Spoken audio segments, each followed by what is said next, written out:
നിങ്ങളെല്ലാവരും അറിഞ്ഞിട്ടുണ്ടാവും, നമ്മുടെ ആലപ്പുഴ വണ്ടാനം ഹോസ്പിറ്റലിൽ വർഷങ്ങൾക്ക് മുന്നേ ഒരു ഓപ്പറേഷൻ ചെയ്തതിൽ ഒരു പിഴവ്, ഉഷ എന്ന് പറയുന്ന ഒരു ചേച്ചിയുടെ വയറ്റിൽ ഒരു കത്രിക പോലത്തെ ഒരു ഉപകരണം ഡോക്ടേഴ്സിൻ്റെയും നേഴ്സുമാരുടെയും അശ്രദ്ധ മൂലം പെട്ടുപോയിട്ടുണ്ടായിരുന്നു. അപ്പോൾ കഴിഞ്ഞ കുറച്ച് ദിവസങ്ങളായിട്ട് ആ ചേച്ചിക്ക് വൈയാകികയും കാര്യങ്ങളൊക്കെ വന്നു. അങ്ങനെ പരിശോധനയിലാണ് ഈ ഒരു സംഭവം കണ്ടെത്തിയത്.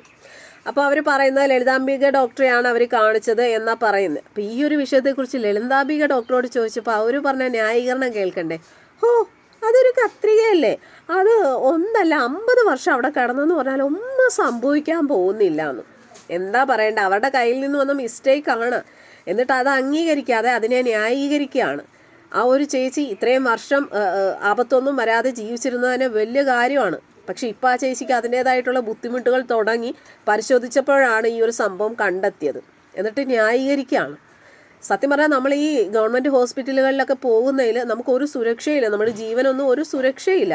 ഈ പറയുന്ന ലളിതാംബിക ഡോക്ടറിനെ നന്നായിട്ട് അറിയാം. കാരണം എൻ്റെ ഫസ്റ്റ് പ്രഗ്നൻസിയിൽ അവരെയാണ് കാണിച്ചത്. അവരുടെ വീട്ടിൽ കൊണ്ട് നമ്മൾ മാസാമാസം കാണിക്കുകയും നല്ല രീതിയിൽ പൈസയും കൊടുത്തിട്ടുണ്ട്. അതുപോലെ തന്നെ അവരുടെ തന്നെ സ്കാനിങ് സെൻ്ററുണ്ട്, അവിടെയാണ് സ്കാനും കാര്യങ്ങളൊക്കെ ചെയ്തത്. ഇതെല്ലാം കഴിഞ്ഞ് പ്രസവ സമയത്ത് ഇവരാ പരിസരത്ത് പോലും ഇല്ലായിരുന്നു.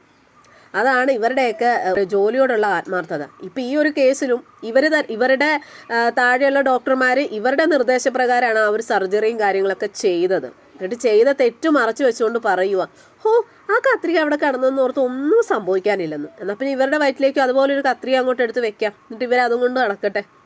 എന്തായാലും ഈ ഒരു വിഷയത്തിലൊക്കെ ഉണ്ടല്ലോ ശക്തമായിട്ടുള്ള ഒരു നടപടി എടുക്കണം. ഇപ്പം നമ്മളിങ്ങനെ ഒരുപാട് കേൾക്കുന്നുണ്ട്, ഡോക്ടേഴ്സിൻ്റെ ഭാഗത്തു നിന്നുള്ള അശ്രദ്ധ മൂലം ഒരുപാട് ആൾക്കാർ മരണപ്പെടുന്നുണ്ട്.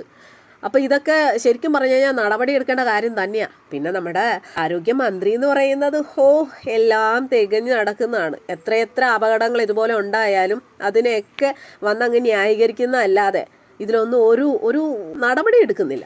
പക്ഷേ ഈ ഒരു വിഷയത്തിലെങ്കിലും ഈ ഒരു വിഷയം കൊണ്ട് തന്നെ ശക്തമായ നടപടികൾ എടുക്കണം, ഡോക്ടേഴ്സിനെതിരെയും നഴ്സുമാർക്കെതിരെയും. അതായത് ഈ ഒരു വിഷയം സർജറി ചെയ്തത് ആരൊക്കെയായിരുന്നു, ആ ഒരു ഡോക്ടേഴ്സിനും നഴ്സുമാർക്കും ഒക്കെ എതിരെ ശക്തമായിട്ടുള്ള നടപടി ഉണ്ടാകണം. ഇവർക്കൊക്കെ ശിക്ഷ കൊടുക്കണം, അത് തന്നെയാണ് വേണ്ടത്.